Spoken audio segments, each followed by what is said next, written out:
Bakit ako pumirma sa impeachment complaint laban kay Vice President Sara Duterte?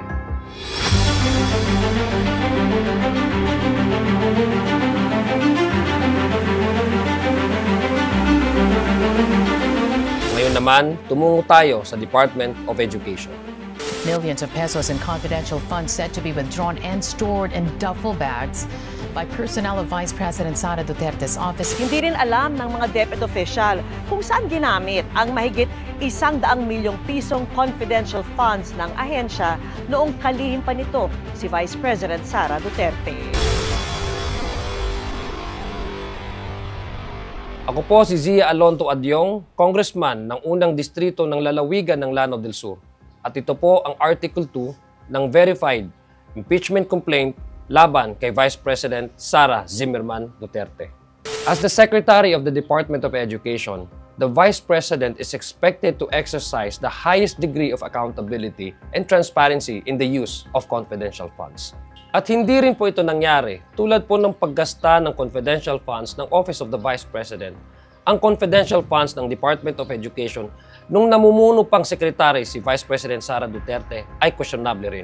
I think, Mr. Chair, the reason bakit walang makasagot ng direkta kung may empirical basis for assigning funds to these activities is because there is no basis at all. Pwede ho natin, ako sa aking pananaw, pwede nating masabi na hindi talaga nangyari yung mga purchase of information, hindi talaga nangyari itong mga confidential activities. Ayon kay Ms. Maria Rundan Catalan na Chief Accountant ng Department of Education, siya ay pinapirma sa liquidation report, ngunit ang kanya lang nakita ay ang cover letter. Paano po kayo magse-certify ng isang dokumento na complete and proper nang hindi nyo nakita? Hindi po ba kayo nagtaka na nagse-certify kayo ng isang dokumento na complete and proper pero hindi nyo naman nakikita yung laman ng loob? Unfortunately, that was the case, sir. I was requested to sign the document. Oh, you signed the document, but you never bothered to read this mandate of yours? Ma'am, who ordered you to sign the document? I not really ordered, but I was requested by... Yes, who requested you to sign the document? By ASEC Shine Paharda. Sino po? Si Assistant Secretary Shine Paharda. Sunshine Fajarda. At isa po sa aking pinaka-ikinagulat ay ang mga revelasyon ng mga opisyales ng Armed Forces of the Philippines. Ginamit ng DepEd ang kanilang certification, ngunit ayon sa mga opisyales ng Armed Forces of the Philippines, wala silang natanggap ni piso kusing galing sa Department of Education. At ayon sa kanilang mga opisyales, ito daw ay isang regular na programa ng Armed Forces of the Philippines. Sinasabi ng DepEd, nagbayad daw sila ng informant worth 4,050,000 pesos. Hindi naman po sa hindi inintindi. Humingi po ako ng reports na evidencing success para as required by COA. Nung nakita ko po yung report, ang pagkakaintindi ko po is hinold yung mga seminars due to coordination and information received from DepEd. Actually, I was asked by the Officer of the Secretary to ask for certification coming from these units. But it is clear to them or even to me that no funds are involved, meaning no funds released to these units. For the 8 YLS that were conducted, you use the fund of the Philippine Army. For our participants, we used the Philippine Army.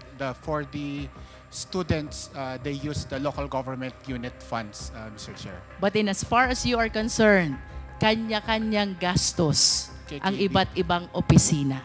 KKP po. And for the children, the youth, you said it is being shouldered by the LGU. Tama? Yes, Mr. Chair. Would you confirm the statement of Colonel Buransing na Yes, ang Your mga Honor. opisinang participants ay kanya-kanya ng gastos? Yes, Your Honor, Mr. Chairman. At tulad din ng paggasta ng Office of the President ng kanilang confidential funds, may 405 out of 677 na recipient ng confidential funds ng Department of Education ang walang record sa Philippine Statistics Office. Over 400 names in the acknowledgement receipts of the Department of Education's confidential funds have no records with the Philippine Statistics Authority, according to a lawmaker. The 677 names from the ARs, it was determined by the PSA, Mr. Chair, that only 405 of these ARs with these names have no record whatsoever. So malaki-laki po yung persyento, 677.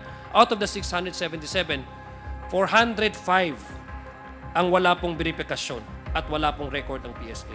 Ang betrayal of public trust daw po ay acts which are just short of being criminal but constitute gross faithlessness against public trust, tyrannical abuse of power, inexcusable negligence of duty, favoritism, and gross exercise of discretionary powers.